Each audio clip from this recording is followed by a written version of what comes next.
Olá, meus amigos, que Jesus nos abençoe, proteja e fortaleça em mais uma oportunidade de preces, de reflexões, de cultivo de espiritualidade.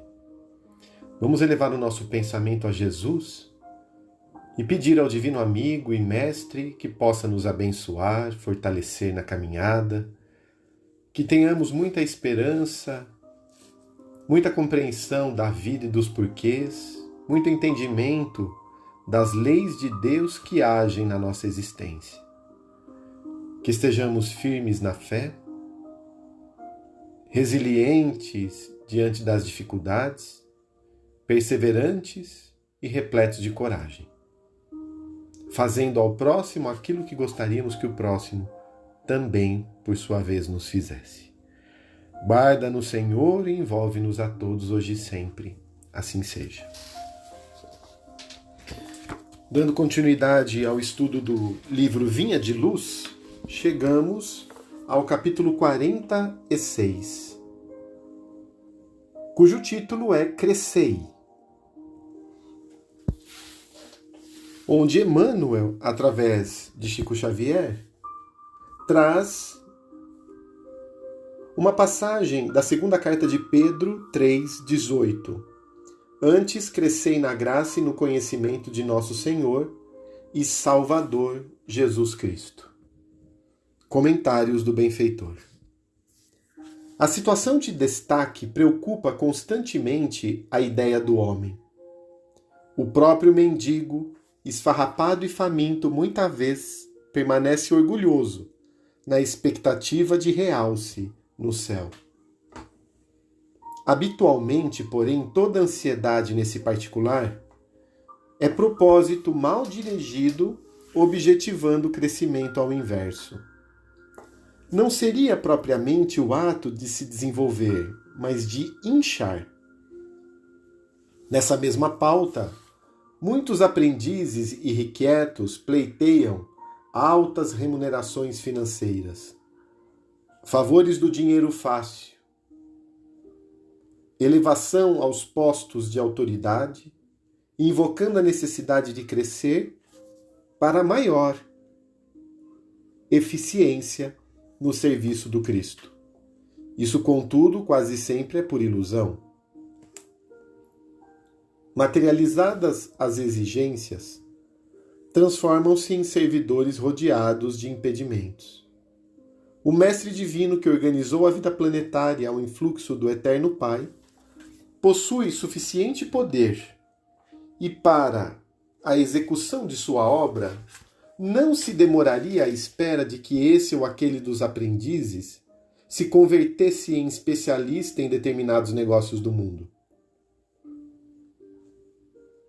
O crescimento a que o Evangelho se reporta deve orientar-se na virtude cristã e no conhecimento da vontade divina. Aprenda cada um a sua parte, na esfera de nossos deveres com Jesus. Atenda ao programa de edificação que lhe compete, ainda que se encontre sozinho ou perseguido pela incompreensão dos homens. E então estará crescendo na graça e no discernimento para a vida imortal.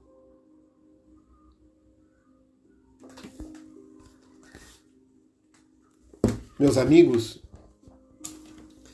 vejamos como não há relação entre bens do mundo, vitórias do mundo, com aquelas do espírito. O que pode nos impulsionar para Deus, para Jesus, é a nossa cota de serviço real ao próximo. Efetivamente na condição de servidores. Servidores é aquele que trabalha, faz as coisas com sentimento. Quando fazemos uma ação no bem com sentimento para o próximo, estamos na pauta de servos do Senhor. Então, vamos percebendo que a questão vai se tornando mais profunda. Não é aquilo que eu aparento, muitas vezes através de uma máscara, mas aquilo que realmente eu sou e sinto no meu íntimo. Vou fazer um trabalho no bem, vou entregar uma marmita, vou dar um prato de arroz, vou servir alguns mantimentos. Como estou fazendo isso? Estou sentindo a dor do outro, a dificuldade do outro? Isso é o que conta.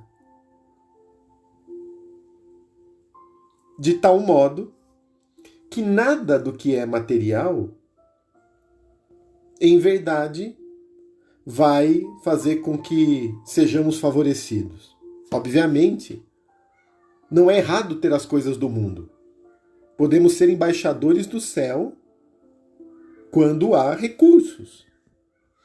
Mas lembremos como Chico Xavier iniciou o seu trabalho de benemerência, de auxílio material ao próximo. Eis que a Rainha Santa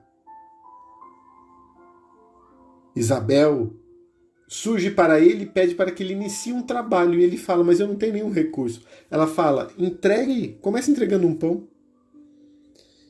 E nunca faltaram pães, o prato de sopa que depois veio, os mantimentos. E Chico passou a fazer isso semanalmente por toda a existência. E ele não tinha recursos. E não ficou com nenhum recurso da obra. Quando nós demonstramos que queremos fazer algo realmente despretensioso para conosco, sem pretensões do poder, da posse, do prestígio e do prazer, sem os tormentos, Deus tem infinitos recursos para nos apoiar.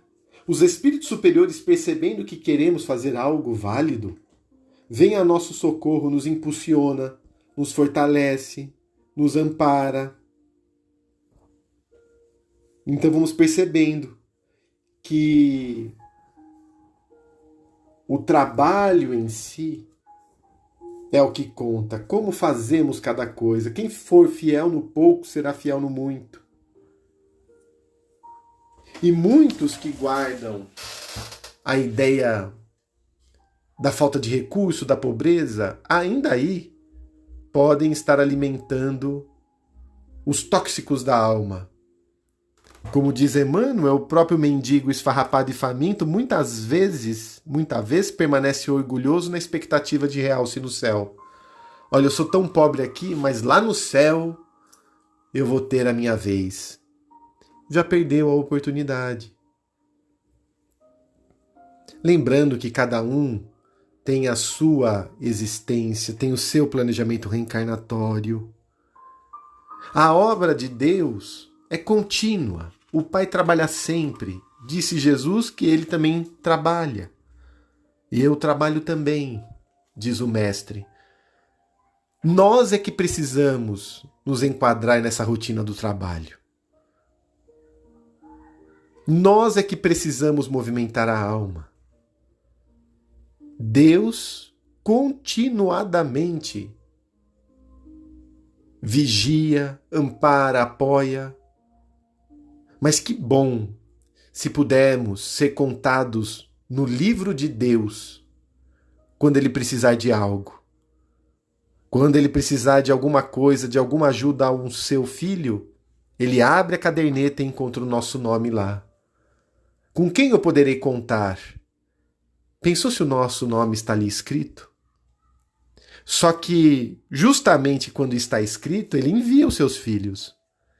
E os seus filhos, muitas vezes, são exigentes, são mal-humorados, são impacientes. Se vestem na figura de um companheiro, de alguém que nos bate a porta, de algum familiar necessitado, nem sempre de coisas materiais, mas das coisas da alma. E chega até nós porque nós temos um compromisso para com esse espírito. Nós temos um dever a cumprir. E somente teremos paz consciencial, paz de consciência, quando cumprirmos com os nossos deveres. Quais são os deveres que a vida tem me chamado? Que muitas vezes nem eu gostaria de estar ali inserido, mas sou obrigado a fazer. São as provas, são as situações que eu me comprometi via de regra no mundo espiritual, para que, quando chegasse a hora, me fortalecesse para não desviar do caminho. Talvez a espiritualidade faça um exercício enorme para trazer alguma situação até nós, de algum aflito, de alguém que precisa de uma palavra de esperança, de alguém que precisa do nosso apoio. E quando chega, corremos o risco, se não estivermos atentos, de perder a oportunidade, de querer passar o compromisso para outro. Não vamos agir dessa forma. Vamos nos conscientizar cada vez mais de que é tão necessário, nessa hora do mundo, dar esses pequeninos testemunhos do Evangelho, crescendo na graça, crescendo na virtude, nos valores morais, nos sentimentos, nos colocando na posição do outro, pensando um pouco mais para responder, silenciando ao invés de falar o que não deve. Vamos desenvolver a inteligência espiritual mais e mais, para que dessa forma consigamos avançar com mais equilíbrio, crescendo no conhecimento do nosso Senhor e Salvador Jesus Cristo, como diz o apóstolo Pedro, aumentando a nossa conexão com os bons espíritos, com Jesus, com o nosso mentor espiritual. Não esqueçamos que somos espíritos temporariamente num corpo material, que a nossa essência é espiritual. Não deixemos de alimentar a nossa alma com aquilo que levaremos, que são os valores morais, os conhecimentos e a inteligência espiritual. Os conhecimentos são as experiências. Toda oportunidade, todo lugar é chance de fazer o bem e de servir a Jesus, onde quer que estejamos. Por isso o cristão trabalha sempre, se estiver atento. Prega a todo instante, sem palavras até, só quando necessário. Porque ele passa a ser um exemplo vivo do Evangelho Redentor. Quando chegamos ao final de uma temporada, como agora, no final de 23, e se inicia um novo ano, em breve, nós também formulamos novos votos. Tenhamos objetivos espirituais, mudanças íntimas a realizar.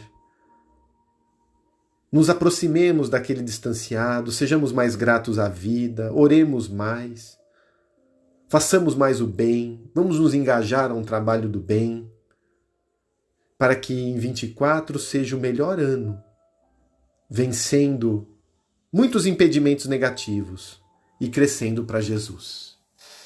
Dessa forma, agradecemos o Mestre e pedimos que abençoe as nossas águas, iluminando-as, fluidificando-as, iluminando os nossos lares, os nossos entes queridos, aqueles que estão nos hospitais, internados, aqueles que desencarnaram no dia de hoje, nessa semana, aqueles que estão nos asilos, nos lares de idosos, nas creches, nos orfanatos, que se encontram desgostosos pela vida, que pensam no aborto e no suicídio, a fim de que essa ideia seja modificada, Senhor, envolva-os.